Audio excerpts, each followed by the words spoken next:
اسلام آباد خودکش حملے میں ملوث تمام ملزم پکڑے گئے. کل رات بھر آپریشن ہوئے. C T D Khyber Pakhtunkhwa کی کوششوں سے رات 3 بجے تک تمام ملزمان کو پکڑ لیا تھا. وزیر داخلہ محسن نقوی کی پریس کانفرنس. کہا پشاور اور نوشہرہ میں چھاپوں کے دوران ایک اہلکار شہید اور کچھ زخمی ہوئے. حملے کا ماسٹر مائنڈ افغان شہری بھی پکڑا گیا. دہشت گردوں کی تمام فنڈنگ بھارت کر رہا ہے. بھارت نے مئی کی جنگ کے بعد 3 گنا بجٹ بڑھایا. دہشت گردوں کو اب 500 کے بجائے $1500 مل رہے ہیں.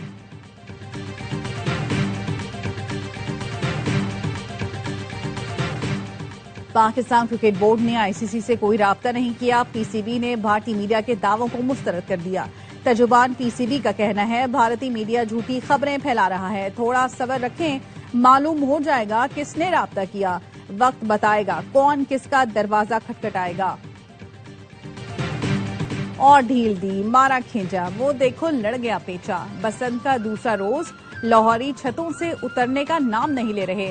آج پوری رات پتنگیں اڑانے کا پروگرام، ساتھ دعوتوں کا بھی اہتمام. لبرٹی پر شہریوں کا جم غفیر. کراچی والے بھی بسنت کے لیے لاہور پہنچ گئے. اسلام آباد میں خودکش دھماکے کی تحقیقات. کالعدم داعش کے یاسر نامی خودکش حملہ آور نے افغانستان سے دہشت گردی کی تربیت حاصل کی.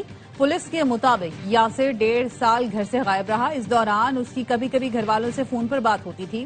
حملہ آور نوشہرہ سے ہی خودکش جیکٹ پہن کر پبلک ٹرانسپورٹ پر موقع پر پہنچا اور کھنہ روڈ سے پیدل چل کر امام بارگاہ تک پہنچا. خودکش دھماکے کے 17 شہداء کی نماز جنازہ ادا کر دی گئی. مسجد خدیجۃ الکبریٰ میں نماز جمعہ کے دوران خودکش دھماکے میں 33 نمازی شہید، 149 زخمی ہوئے. 30 کی حالت تشویشناک ہے.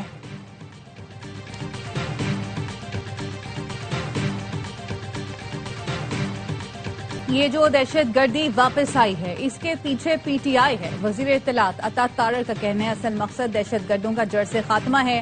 خودکش دھماکے میں ملوث افراد کو کیفرے کردار تک پہنچایا جائے گا.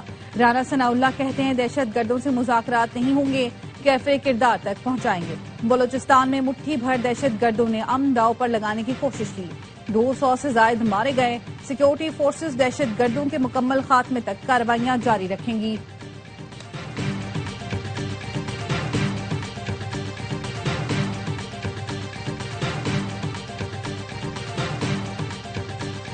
افغان کرکٹر معاہدہ کر کے مکر گئے. رحمان اللہ گرباز کا پاکستان سپر لیگ سے دستبرداری کا اعلان.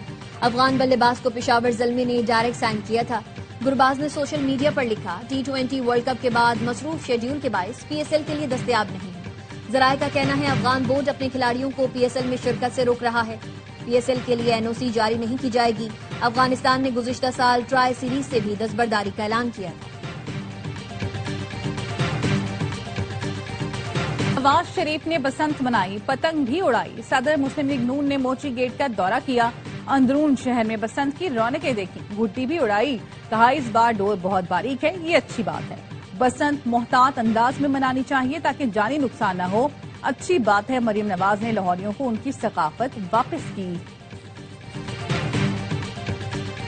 لاہور کی بسنت دہشت گردوں کے منہ پر تماچا ہے. بسنت کے لیے لاہور جانا تھا، اسلام آباد باقی کی وجہ سے نہ جا سکا.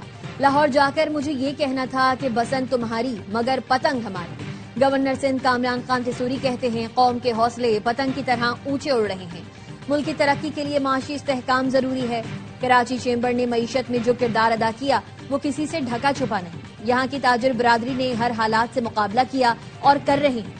تاجر معاشی ترقی میں اپنا حصہ ڈالنا کم نہیں کریں گے بلکہ مزید بڑھائیں گے.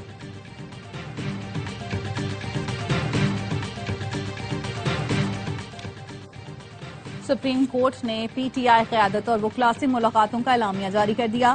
30 جنوری کو پی ٹی آئی وکلاء نے رجسٹرار سپریم کورٹ سے ملاقات کی. سلمان اکرم راجہ چیف جسٹس پاکستان سے ملے. بانی پی ٹی آئی تک اہل خانہ طبی ماہرین کی رسائی، مختلف امور پر تحفظات سے آگاہ کیا.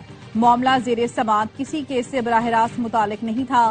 خدشات کو قانونی تقاضوں کے تحت متعلقہ انتظامی اداروں کو بھجوا دیا گیا. 6 فروری کو سینٹ اور قومی اسمبلی میں اپوزیشن لیڈرز نے سپریم کورٹ سے رجوع کیا.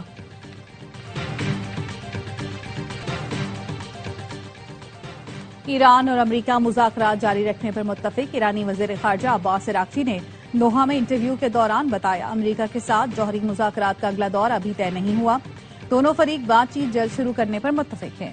مذاکرات کا طریقہ کار اہم نہیں بلکہ ایجنڈا اور سنجیدگی اہم ہے۔ عمان میں ہونے والے مذاکرات صرف ایٹمی معاملے تک محدود تھے۔ یورینیم کی افزودگی ایران کا ناقابل تردید حق ہے جسے بمباری سے ختم نہیں کیا جا سکتا۔ ہمارے پاس جنگ اور سفارتکاری دونوں آپشن موجود ہیں۔ اگر امریکہ نے حملہ کیا تو خطے میں موجود ان کے تمام فوجی اڈے ہمارا نشانہ ہوں گے۔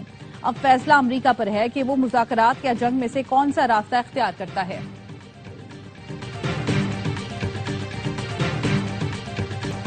ایران معاہدہ کرنا چاہتا ہے، مذاکرات بہتر رہے، دوسرا مرحلہ اگلے ہفتے شروع ہوگا۔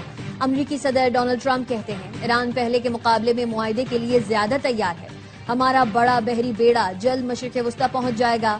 ایران کے پاس جوہری ہتھیار نہیں چاہتے۔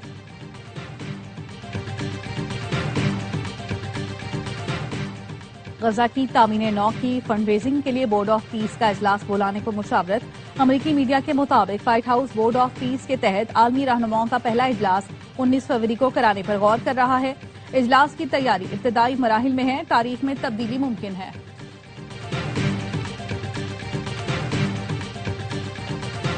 اسپارکو نے ایک اور سنگ میل عبور کر لیا۔ اسپارکو نے خلابازوں کے انتخاب کا ایک اور مرحلہ مکمل کر لیا۔ آئی ایس پی آر کے مطابق ابتدائی اسکریننگ کے بعد 2 امیدواروں کو شارٹ لسٹ کیا گیا۔ منتخب امیدوار خلائی سفر سے متعلق 6 ماہ کی تربیت حاصل کریں گے۔ تربیت مکمل ہونے کے بعد ایک امیدوار منتخب کیا جائے گا۔ خلائی مشن پاکستانی خلاباز کو لے کر چینی خلائی اسٹیشن سے روانہ ہوگا۔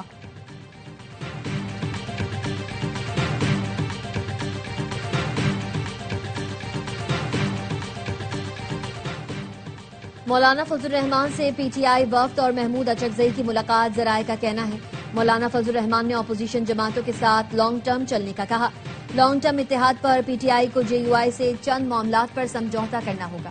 پی ٹی آئی ذرائع کا کہنا ہے علی امین گنڈاپور کے وزارت اعلیٰ سے ہٹنے سے لانگ ٹرم اتحاد ہو سکتا ہے۔ فضل الرحمان نے بتایا ان کے ساتھ الیکشن اور بعد میں وعدہ خلافی ہوئی۔ الیکشن کے قریب رانا ثنا نے کہا آپ 5 سے 7 سیٹیں لے لیں۔ فضل الرحمان کے مطابق رانا ثنا نے کہا آپ الیکشن بھی شیر کے نشان پر لڑیں۔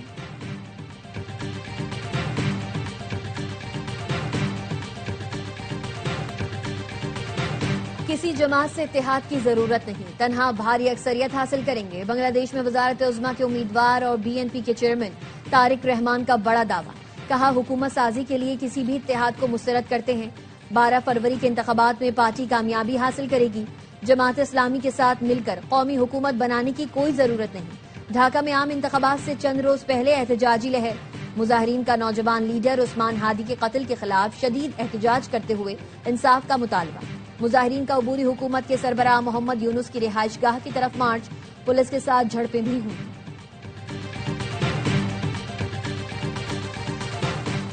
اسرائیلی فوج نے جنوبی لیبنان کے سرحدی علاقے میں کیمیائی مواد کا چھڑکاؤ کر دیا۔ لیبنان کے وزیر ماحولیات نے اسرائیلی طیاروں کے مشتبہ کیمیائی مواد اسپرے کرنے کی تصدیق کر دی۔ کہا کیمیائی مواد کی نوعیت جاننے کے لیے نمونے حاصل کیے جا رہے ہیں۔ آئی سی سی T20 ورلڈ کپ کا دوسرا میچ ویسٹ انڈیز کا اسکاٹ لینڈ کو 183 رنز کا ہدف۔ کولکاتہ میں ویسٹ انڈیز نے پہلے کھیل کر 5 وکٹ پر 182 رنز بنائے۔ شمرون ہیٹمائر 64 اور برینڈن کنگ 35 رنز بنا کر نمایاں رہے۔ ہر لمحہ پرجوش، نئے جوش اور جنون کے ساتھ سابق کپتان شعیب ملک ہے میزبان، باسط علی اور کامران اکمل دیں گے T20 ورلڈ کپ کے میچز پر تجزیہ۔ اداکارہ مریم نور آج وننگ کی مہمان، کامیڈین عادیہ مصطفیٰ چودھری لگائیں گے کامیڈی کا تڑکا۔ اور حضرت لال شہباز قلندر کے 774ویں عرس کی تقریبات، لاکھوں عقیدت مند سہون پہنچ گئے۔ سیکیورٹی کے سخت انتظامات، پہلے روز ملاقہ سمیت ثقافتی پروگرام منعقد کیے جائیں گے۔